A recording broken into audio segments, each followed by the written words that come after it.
In this episode of Student of Life with Joe Hafner, we address the question, what's keeping you from your goals? Joe will examine the 4 steps that allow you to flip the switch to achieve your goals and implement new positive behaviors in your life. For show notes, links, and other resources, please visit studentoflifepodcast.com/13.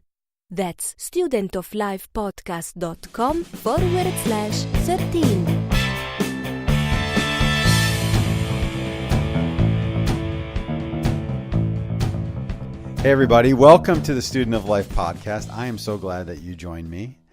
This is the podcast for people who are seeking personal and professional fulfillment. So this week, we're on the 13th episode of the podcast, and the question we're asking is, what's keeping you from reaching your goals?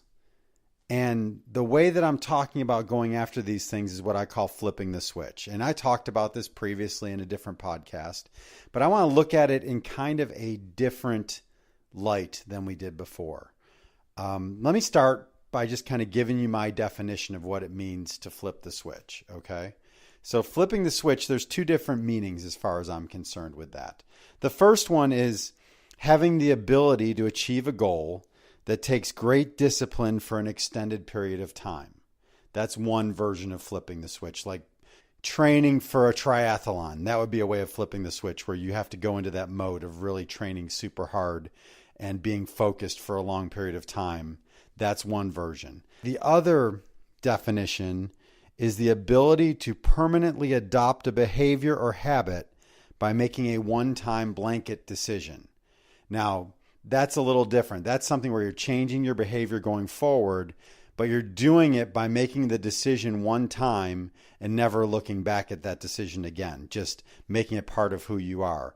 A good example of that would be someone who decides that they want to do morning planning every day. And they make the decision once that they're going to get up at a certain time every day, and they're going to go through a morning planning ritual every day. And then they make that decision, and it's not even a thought, are you going to back out on it, because the decision is already made once.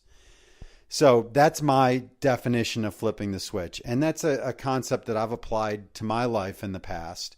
And I've tried to train other people on my team, on the podcast, on what that looks like and how to do it. And it's kind of interesting. I was doing some training with my real estate team, and one of the agents on the team said to me that we were talking about your superpower. And, Russell Brunson, who invented ClickFunnels, he says that your superpower, most people never share their superpower with the world because they don't realize it's their superpower. Your superpower is that thing that you do better than anybody else. It's a natural thing that you're just really, really good at. And oftentimes, because we're so good at our superpower, and it seems so normal and common to us, that we don't realize that other people look at it and go, wow, how do you do that? And so when we were talking about superpowers in that meeting, one of the agents said to me, flipping the switch is your superpower, one of your superpowers. And so we talked about it for a while, and I've come to realize that there are not a lot of people out there who are able to make those kind of blanket decisions where they flip that switch and they go forward and do something and never go back on it. A lot of people, they do a New Year's resolution and they're not able to sustain it. Or a lot of people start out on a journey towards some goal that's going to require a lot of discipline for maybe several months or even just for a month, and they fall by the wayside. You see it a lot with people who diet or go on an exercise regimen of some sort, where they're not able to sustain it. Yet I have in my life done several things over time where I was able to flip that switch and accomplish a big goal. And I'll give you some examples. A few years ago, I made the decision that I was going to write an entire novel in 1 year. And I came up with a process and I followed it. And every night I worked on that novel, and I did that. And before the year was up, I had finished my novel. So that's one way where that's kind of the first definition of flipping the switch, where I knew for a period of time I had to stay focused on that one task and really dig in and do it. Another example is twice now I've run marathons. And of course, if you're going to run a marathon and not kill yourself while doing it, it takes a lot of training. You have to have a set training regimen where you get in your miles every week, where you plan it out. You have to plan how you eat during that time. There's a lot that goes into being successful with that, so you don't hurt yourself, and so that you're able to hit a goal of how fast you go in that marathon. There's a lot of people who run marathons and half marathons, but there's a lot of people who don't have the discipline to be able to do that. Another good example is, back 16, 17 years ago now, I made the blanket decision that 3 days a week, every morning, I was getting up at 4:21 and going to the gym and working out with a group of people there. And in those 16 or 17 years, I've missed maybe twice. That wasn't pre-planned long in advance. So, I mean, that's something where I changed a habit, installed that in my lifestyle, and that became part of who I was. And that's that blanket decision. So today, what I want to talk about with all of this is I want to talk to those of you that have these big goals in your life, that you have things that you dream about, that you want to achieve, and they take a great deal of discipline, and it takes a great deal of dedication to be able to do it. And you just haven't been able to do it. Or those of you who want to adopt a new habit or want to change one aspect of your life and start doing something you're not doing and stick with it and make that blanket decision that you're going to do that and never go back. So I want to address those of you who are in that boat today and kind of talk through the process. I spent some time thinking about, why am I able to have that, flip that switch like that in my life? Why have I been able to use that skill? What are the characteristics of the process I use to do that? How do I break those down? And sometimes it's difficult when you have something that you kind of just are able to do and you haven't, it's not a skill necessarily that you've trained to do. It takes a little bit to kind of break it down and be able to give it away to people. So my hope today is that as I break it down, I'll be able to share with you the characteristics and the mindset and the things that go into it in order to be able to show you that you can do this. Because like the agent in my team told me that this is a superpower. It's not a superpower. Anybody can do this. This is something, if you have the desire to improve yourself, there's no reason that you can't do this. And the only thing that's keeping you from doing it are your own doubts and fears in your own mind about it. Here's what I want you to do. Think about those days in your life where you get done and at the end of the day, you're really excited about what happened that day. You're completely satisfied with yourself as you're getting ready to go to bed. And I want to ask you this question. How many of those days did you sit on the couch eating chips and you felt that way when the day was over? That's just not the case. Most of the time when we have that deep sense of satisfaction about what happened during a day, it's because you accomplished something that was really challenging, or you overcame something, or you stepped way outside your comfort zone and had success there, or you solved some sort of big problem or accomplished something significant. That feeling that comes with that, you can have that feeling every day. You can have that feeling over time. That comes with flipping the switch, where you can have that kind of satisfaction, self-satisfaction about what you're doing and what you're accomplishing. When you think about what those days are, it's never from a day when you have that deep satisfaction. It's never from a day where you've done nothing, where you've given up, where you didn't do the thing you wanted to do. It comes from digging in and figuring out a way to make things happen, fighting through the challenges that are in front of you. So if I'm talking about what are the characteristics, what is the process for flipping the switch, I'm going to talk about 4 different areas that you have to focus on, right? For me, the first thing is what I call the trigger. The trigger is the thing that gives you the push to decide that you want to make this change. Oftentimes, that trigger comes from pain or from disappointment or comes from dissatisfaction with where you're at. Now, when you want to go somewhere and do something amazing, that pain and dissatisfaction can get you started, but it's the potential of where you're going that actually, in most cases, keeps you moving forward. So let's talk about some of these, some of the pain that can get you started. How about the idea that, you feel like you're on a hamster wheel. You're just going around and around and around, and your results are never changing. You're just getting sick of it. Or how about there's some event that highlights the problem that you're facing? And a good example of this, back 17 years ago, I lost 100 pounds. I weighed 320 something pounds, and I was lying to myself about where I was physically.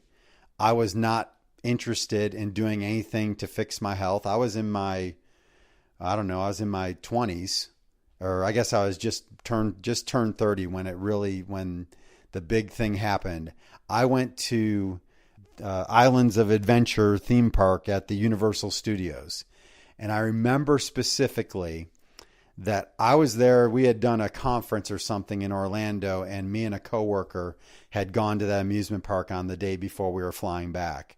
And there was a roller coaster that we went to. I used to love riding roller coasters. I don't know, not so much now. But back then I loved it. And we went to get on the roller coaster. I'm 300 plus pounds, and I go to sit down on that roller coaster, and they're getting ready to start. And I'm realizing that the belt is too small that you strap yourself in with, and I can't strap the belt, and they're getting ready to start, and this thing goes upside down and stuff. I'm like, wait a minute. You got to stop this thing. My belt won't fit. And so they come over in front of everybody, sitting there looking at me, wondering, what the heck is this guy doing? What's going on? And I found out through that they said, oh, you can't sit there. And basically they didn't call it this, but this is basically what they said. You need to go sit in the fat seat. There's this guy who was there with his girlfriend, and he happened to be sitting in the fat seat. They made this guy leave that seat and trade seats with me. So I felt like, even though I was ginormous, I felt like I was about 2 feet tall, and just felt horrible, because here I was in front of everybody. Everybody's looking at me because I had to go sit in this bigger seat that had a bigger seat belt so I could ride this roller coaster. That pain of that moment had such a huge impact on me that I resolved that when I got back, I was doing something right then to start losing that weight. And so that was the trigger that got me rolling in the right direction. I mean, another example is when I wrote my book in a year. I believe, in past podcasts, I've talked about understanding your purpose. One of the, what's the reason that you were created? I believe one of the reasons God created me is to write. And I had written 2 other novels that they were done supposedly, but they weren't as good as they could be. And I knew I had better in me. And I always thought about them and thought about how I was wasting my talent that God had given me by not working on those. And I just knew that I wanted to do something with that skill that he'd given me. The pain of feeling like I was squandering something that was a purpose for my life that would help me achieve my potential got me to sit down and think about, what am I going to do? How am I going to do it? What am I going to do to start drawing this potential out of myself? And that led to me making the commitment to, within a year, writing a novel.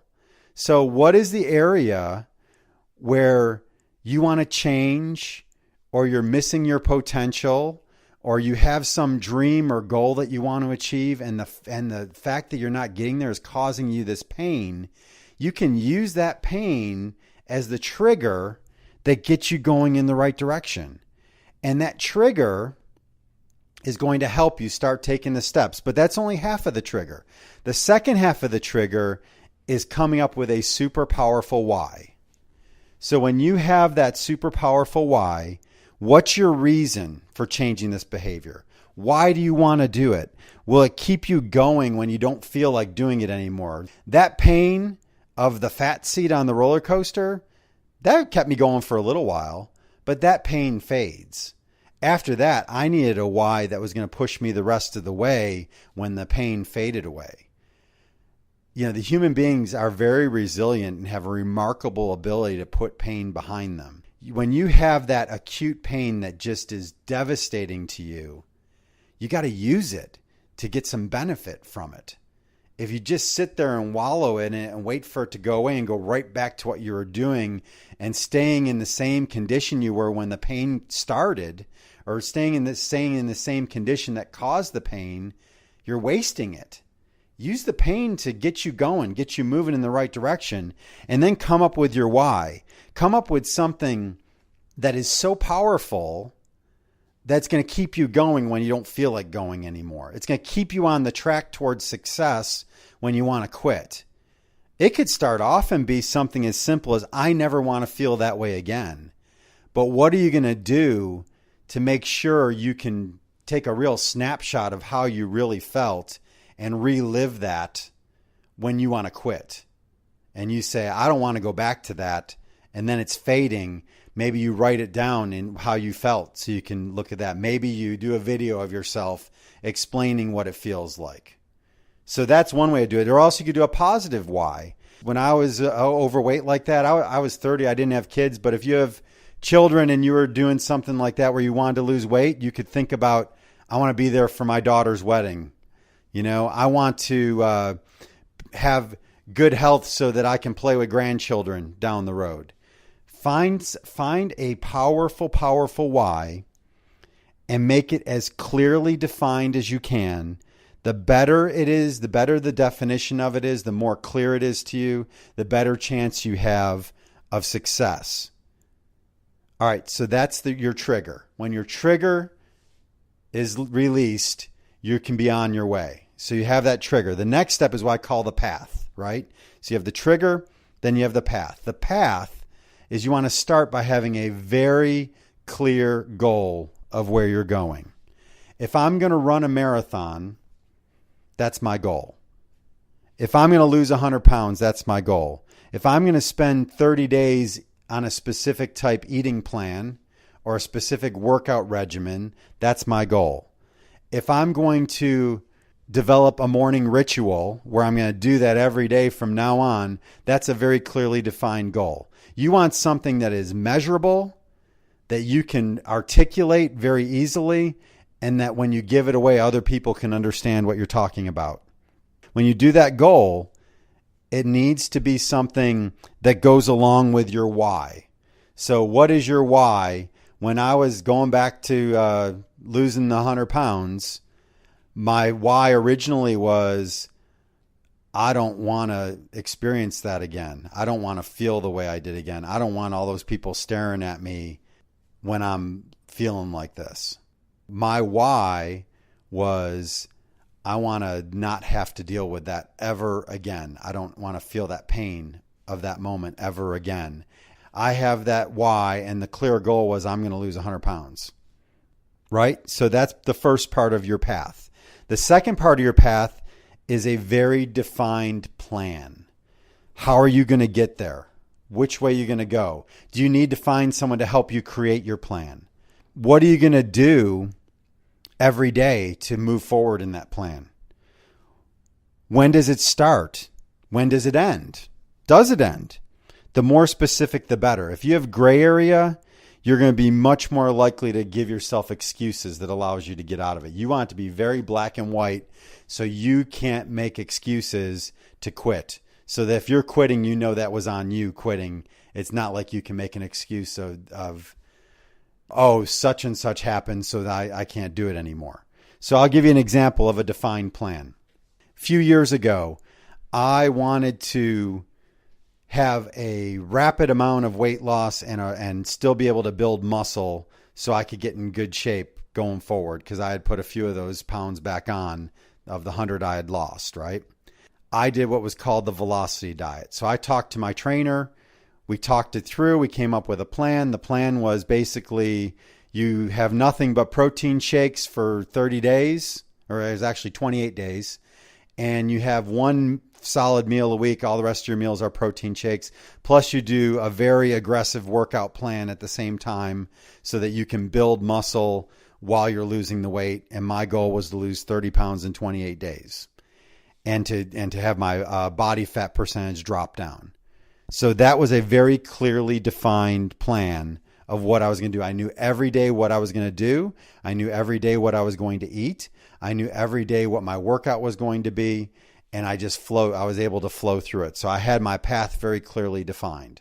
And as you're thinking about your area, your dreams, your goals, what is your plan to get to where you want to go? When I wrote my novel in a year, I had a plan where I spent every day I was going to produce a chapter or revise a chapter. So as I worked through that process, every day I didn't come down from my writing office until I had either produced a chapter or revised a chapter. And that got me to where I wanted to go. If you want to increase your income and you're in sales, what's your plan? Are you going to prospect a certain amount of hours every day? What's your plan? Come up with a plan. Figure out the path. So you've got the trigger that gets you rolling. You've got the path, which is the way you're going to get there. Then the third part is your mindset. So with your mindset, you're going to have to start by understanding your own psychology, how your mind works. For example, how can you give yourself an advantage moving forward? How can you do things that will change the game so you can have a better chance of success? So I'll give you a great example of a little mind tweak that works for most people and when it comes to dieting, right? Most people, when do they start a diet? They start on Monday. That way they can go nuts all weekend, and then Monday rolls around, and then the average person by Tuesday or Wednesday, they've fallen off their diet and they say, well, I'll start again next Monday, right? And the hardest part of a diet, if you do manage to get through the first week, is getting through the first weekend, because you're not in a normal routine. Most people who work a normal routine during the week, they're able to stay with their diet during the week if they're successful, but then they get to that first weekend and they lose all their momentum because they suddenly have all this free time with nothing to do. The best way to start a diet is to start a diet on Friday. That way you have one day, you get to go through your normal routine at wherever your work is. You have the momentum of that day went well. Now you've got the weekend where you're still excited about starting the diet. You get through your first weekend, then get back into a routine for another week, and you get over that hump and get rolling. So that's like a little brain hack that allows you to move forward. How does your mind work? Have you spent time thinking about that? If you think about how your mind works, you can figure out the little tools and tricks that are going to help you be more successful. The biggest part of your mindset is you have to resolve to be all in. If you're going to flip the switch and you've already had your trigger and you've already come up with your path, you need to make sure that you are all in. This thing you want to do, it's either worth it or it's not. And if it's not worth it, you might as well give up and find something that is worth it. You need to have a willingness to sacrifice in other areas of your life for a period of time in order to achieve your goal. When I was training for my marathon, there were certain things in my life I had to give up for a period of time so I could be ready for that. There were certain activities that I couldn't do. I had to be putting in the hours on the road running to get ready for that marathon. If you're going to be a superstar salesperson, you got to be prospecting when other people are sleeping. Or you got to be out meeting with clients when other people are partying. You've got to make that decision that you're all in and that you're going to sacrifice other areas of your life to be able to succeed in the area that you're working on flipping the switch. One of my favorite motivational people, Larry Winget, who's the pit bull of personal development, he says that you can only focus really on one or two areas of your life at a time, and the other areas are going to suck until you fix the areas that you're working on. He's always very blunt, Larry Winget. The point is, if you're going to focus on some area where you're flipping the switch, until you make that a permanent part of who you are, or you get through that period of time where you have to have that added discipline, you're going to have to pick some other areas of your life that go on the back burner a little bit to help you get across the finish line there. The second part of your mindset is you have to refuse to fail. You can't allow yourself an out. In other words, you have to burn the boats. You have to just say there's no retreat, There's no failure. There's no reason why I'm going to quit. There's no acceptable excuse for quitting. I'm just pushing ahead no matter what. If I fall down and screw up, I'm getting up and moving forward. And that's the mindset you have to have. One of the ways that you're able to do that is by having great accountability. You can have great accountability in many ways. When I wrote my novel, I went online and told everybody I was going to be releasing a chapter a week, I believe it was, or a couple chapters a week. But I've made a commitment to a group of people on the internet, on Facebook, that I was going to be releasing this book as I was writing it. So I would have followers who were counting on me to do it. So I had no choice but to go forward. I had other people who knew I was writing it, who I told them I would be giving them certain chapters to read at certain times so they would hold me accountable. The first time I lost that weight, that 100 pounds, I went and joined Weight Watchers. And there was people there who were accountable, who were expecting me to come in and weigh in every time. And I was able to lose the weight that way.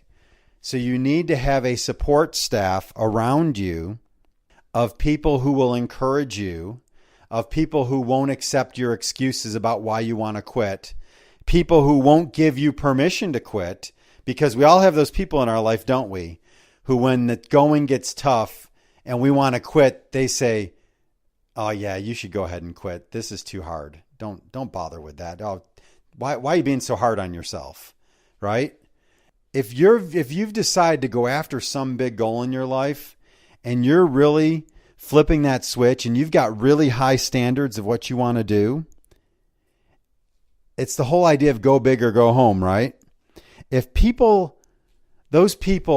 those mediocre people in our lives who want to see us quit because it makes them feel better, if they don't think you're a little bit crazy when they hear what you're trying to do, you need to consider whether you're all in or not. When I first did that velocity diet, lots of people thought I was crazy. And then when I was done and I'd lost 30 pounds in 28 days, a lot of people said, "Oh, that's really cool. I'm going to do that." And of course, they lasted a couple of days because they didn't go through this process and get all in. They did it on a whim. You can't flip the switch on a whim. Well, I guess you can try and flip the switch on a whim, but it's going to end up not taking if you do it that way. So you want to have that great support staff, people who you can go to when you're struggling, people who will lift you up when you're struggling, people who, when you're down, will give you some tough love and speak truth to you, people who, when you want to quit, they won't give you permission to quit. That's the kind of people you need around you. And if I was talking earlier about how you have to have a willingness to sacrifice in some areas of your life. If you're really going to flip the switch and you've got those mediocre people in your life, you may have to sacrifice spending time with them during the time you're going through this. You surround yourself with those people. No permission to quit. You want to have complete honesty with yourself. No excuses. Admit when you're struggling. Don't think you've got to do it all by yourself. You've got that great support team. Go to them when you struggle. Don't say anything about excuses. You're not allowed. Remember, we said you are no gray area where you can't give an excuse and quit for that reason. If you decide to quit, you need to just say to yourself, "I'm quitting." Not make up a reason why you're doing it. You also, going back to your why, you need to have a total belief that the outcome is going to be worth your sacrifice. If you don't have complete belief that what you're doing is worth it and going to produce something that's worth it, that when you achieve that goal or you have that habit in place, if you don't believe it's going to be worth the struggle and the pain and what you're going through to make it happen, it's never going to work. And if you don't believe that, you need to go back and spend some time thinking about that. Do you really want to take this on? And what's your why? And how do you get your why to a point where you know it's going to be worth it? All right, so that's the second part, your mindset. When you go into this, you need to have a total commitment. That's another part of your mindset. You need to have a financial commitment, a time commitment, a focus commitment, a commitment to yourself, really, that you're going to do what it takes to achieve that goal, that you're going to do what it takes to change your life and change that behavior. And if you don't have that commitment, it's not going to work.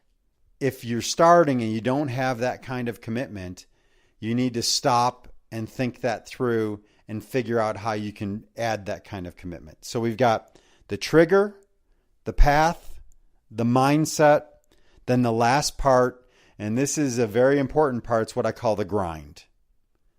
The grind has to do with just doing what needs to be done, just day by day, stacking 1 hour on top of another, stacking 1 day on top of another, stacking 1 week on top of another, making it that if this was an area, if you're changing a habit and having the bad version of the habit was your rule and doing good was the exception, you need to flip that script where you're stacking one day after another where the good is the rule and the bad is the exception.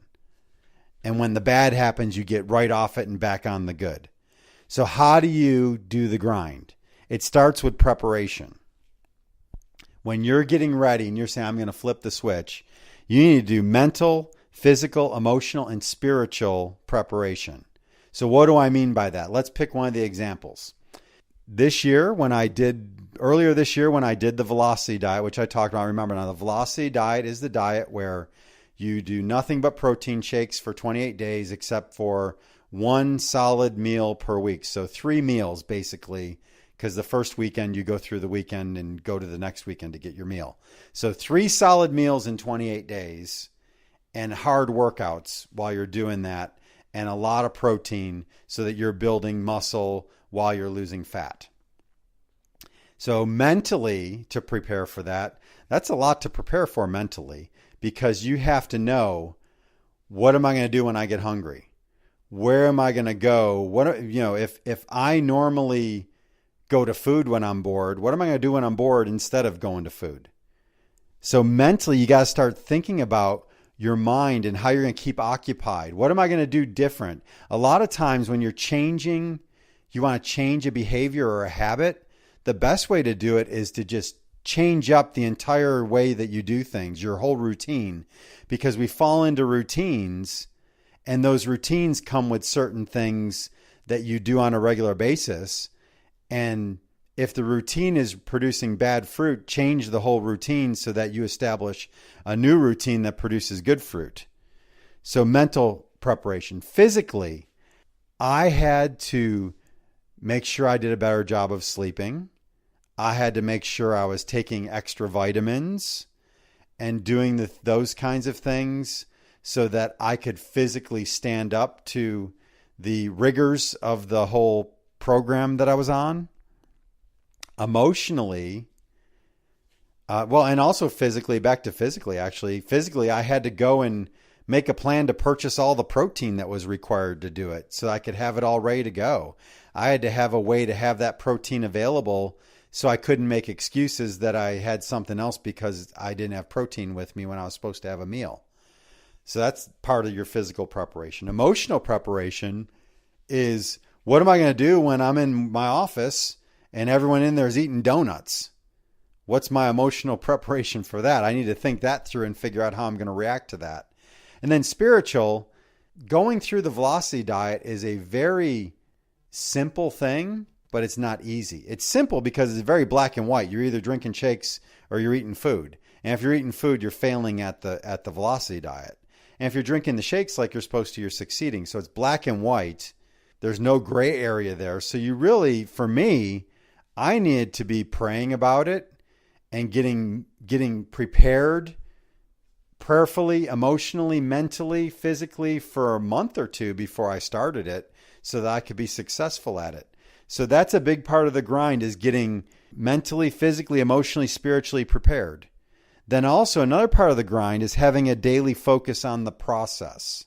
So you made your plan, your path, and you have your defined plan and you know what you're supposed to do every day. Well, daily, you got to focus on that process. And as you're going through it, going towards where you want to go, what you want to be, what you want to implement in your life, you got to figure out a way to find joy in the process, even when you're not happy about what you're doing. Because if you're truly stepping out of your comfort zone and really stretching yourself and trying to do something big, something that's going to make a big difference in your life, there's going to be days where you just don't feel like it. You just don't want to do it. And if you can find joy in the process, knowing that you are taking a step today towards where you're going, and maybe today's just about getting through the day, but man, I'm not quitting. I'm not backing up. I'm not making excuses. I'm going forward, and I'm going to figure out a way to grind through today. If you can find joy in that, knowing that you're working towards that big why that you've created for yourself, that's going to help you get through those tough times. Another thing you need to do is you need to have a way of measuring your progress. That measurement is going to show you how you're progressing towards your goal. It's going to allow you to be able to look at if you are stagnating. Maybe you need to shake stuff up and change things. When it's going really well, that's going to give you momentum and inspiration to keep pushing forward. If you've studied your own psychology, you're going to be able to figure out metrics and measurements that are going to help you to be able to keep moving forward. This grind, what you're doing is you're building your sacrifice muscles. Because anything we want to do, greatness is impossible without discipline and sacrifice. So if you're not figuring out how to sacrifice so that you can have greatness somewhere, you're going to fall short. So hitting your goal, like we said, it's not about big, grandiose things. The difference between someone in any area who's good and someone who's really great is just the little things. It's the little mundane things that most people don't want to do. It's about stacking that great day, one great day on top of another. It's about stacking one great week on top of another. It's about stacking one great month on top of another and doing all the little mundane things that no one else will do. And before you know it, you've achieved this goal, or you've changed your life, or you've put a new habit in place. Like I said before, it's about grinding while everyone else is sleeping, or grinding while everyone else is out having fun. And you're doing what you need to make these changes in your life so you can flip the switch and really change the future for yourself. It's like Rory Vaden talked about in Take the Stairs. People who are ultra successful, they do the things they don't want to do, even when they don't feel like doing them. So if you've flipped the switch, you've decided, I'm going to grind and I'm going to do these things that are difficult, that I don't want to do, that I have to grind through, and I'm going to do them even when I don't feel like doing them anymore, because that's what it takes to achieve this goal. That's what it takes to be successful. That's what it takes to put this new habit in place. That sacrifice muscle, flipping the switch, it's like training your muscles. You know, it's like learning a talent. If you went to a baby grand piano and I said, okay, here's Flight of the Bumblebee and you've never played before, start playing. Well, the odds are you're not going to do too good.